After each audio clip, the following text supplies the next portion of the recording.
Bonjour à toutes et à tous pour ce premier épisode hors série d'Ipsy Dixit. Non mais bien, le mec son premier épisode c'est un hors série quoi, bravo, bravo, j'applaudis de manière totalement sarcastique.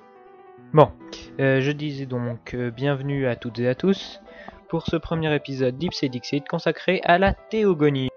Tout d'abord, ou plutôt après avoir cessé de m'envoyer des pierres au visage, vous allez me demander « Mais qu'est-ce que c'est que la théogonie ?» Bande d'ignares incultes que vous êtes probablement. Mais je suis là pour vous, mes chers amis. Mais je m'égare, et pour faire simple, la théogonie, ça vient du grec théogonos, et ça désigne tout ce qui a trait aux dieux et à leur généalogie, et plus généralement à la création du monde, des hommes et tout ce qui s'ensuit.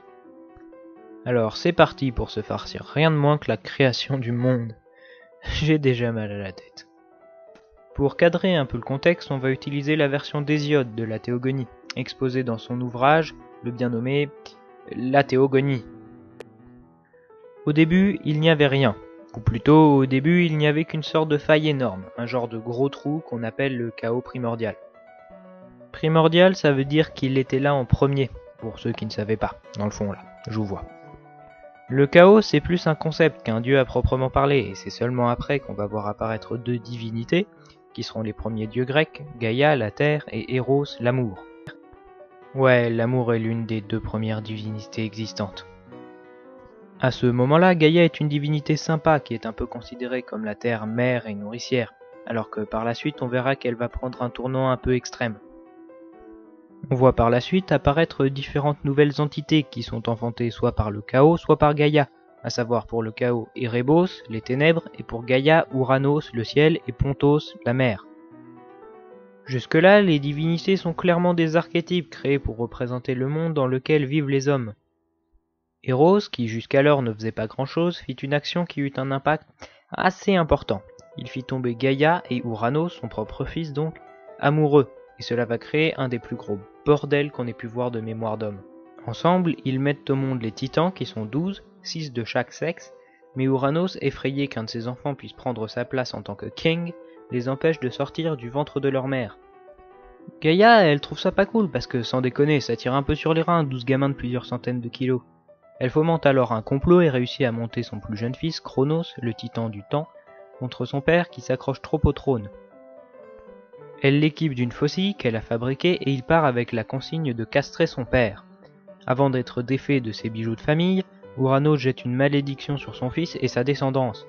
Il lui annonce que puisqu'il a été jeté à bas de son trône par son propre fils, alors ce sera également le cas pour Chronos lui-même et pour toute sa descendance après lui. Après cet événement pour le moins troublant, Chronos dirige le monde pendant un petit bout de temps et il s'est marié avec une de ses sœurs, Rhea, avec laquelle il aura 6 enfants. Ces 6 enfants, ce sont les dieux communément admis, les dieux olympiens, qui sont Déméter, Hadès, Héra, Hestia, Poséidon, Aphrodite, dont on dit qu'elle a été créée par les parties d'Uranos tombées dans la mer, et enfin Zeus.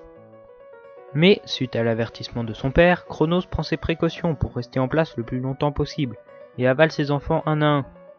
Au bout d'un certain temps, maman Rhea, elle en a marre de voir tous ses enfants lui être prématurément enlevés à chaque fois. Elle garde son petit dernier, Zeus, le mettant de côté et donnant à son mari une pierre emmaillotée à la place de son fils. Ce dernier est alors élevé sur une montagne, éloigné de son père et allaité par une chèvre. Mais depuis toujours il veut prendre sa revanche sur son père, et libérer ses frères et sœurs. Il invente donc un stratagème qui implique de faire boire à Chronos une boisson composée de vin coupé à la moutarde, un cocktail détonnant qui fait vomir au titan tous ses enfants. Les Cyclopes qui se sont rangés du côté des dieux olympiens forgent les armes des 3 grands, à savoir le casque d'Hadès qui lui confère l'invisibilité, le trident de Poséidon qui crée des tempêtes et l'éclair de Zeus qui fait tomber la foudre. Ils mènent ensemble, avec les autres divinités, que l'on appellera les Olympiens, la première grande guerre, la Titanomachie. Étymologiquement, ça revient à dire « Mort aux titans !» Ils réussiront donc, après de longs et durs combats, à vaincre Chronos et ses titans. Ils assoient donc leur domination sur Terre avec leur QG sur le mont Olympe. Mais Gaïa est une sale race, et comme elle n'est pas contente du sort réservé à ses enfants, les titans, elle monte les géants d'autres enfants à elle contre les Olympiens, et déclenche la deuxième grande guerre, la Gigantomachie. Je vous laisse vous rappeler ce que ça veut dire. Encore une fois, les dieux s'unissent et réussissent à écraser les géants. Et là, Gaïa elle pète grave son câble et s'unit avec le Tartare, une grosse faille dégoûtante où sont enfermés les titans et Chronos, coupés en petits morceaux, pour créer un monstre énorme. Ce monstre s'appelle Typhon, et on dit de lui qu'il touchait les étoiles. C'est là que Zeus doit mener son plus dur combat, il a même failli être vaincu, et c'est uniquement en s'alliant avec tous les Olympiens dans une bataille épique qu'il gagne. À partir de ce moment, et à part quelques petites rébellions, comme celle de Prométhée, dont on reparlera dans un autre épisode, le pouvoir des dieux est assis, et il faut repeupler la Terre. On revient à Prométhée, mais aussi à son frère Épiméthée, qui sont chargés de créer des habitants pour le royaume des dieux.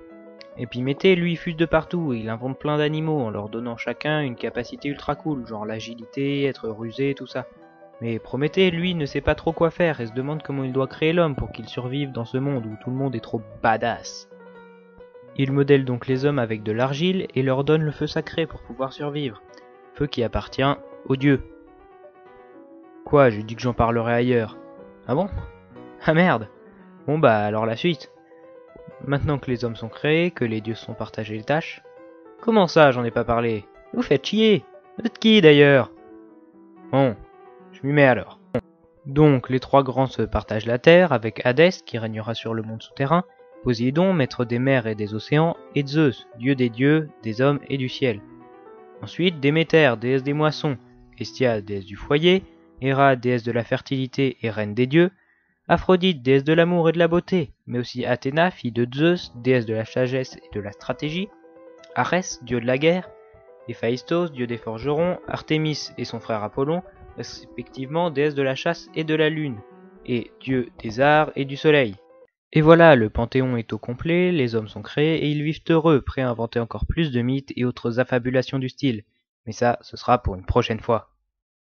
J'espère que cette vidéo vous aura plu, n'hésitez pas à lui mettre un pouce bleu et un petit commentaire, j'essaierai de les lire. Un partage si vous voulez que vos amis découvrent la mythologie, quant à moi je vous tire ma toge et n'oubliez pas, ipse dixit.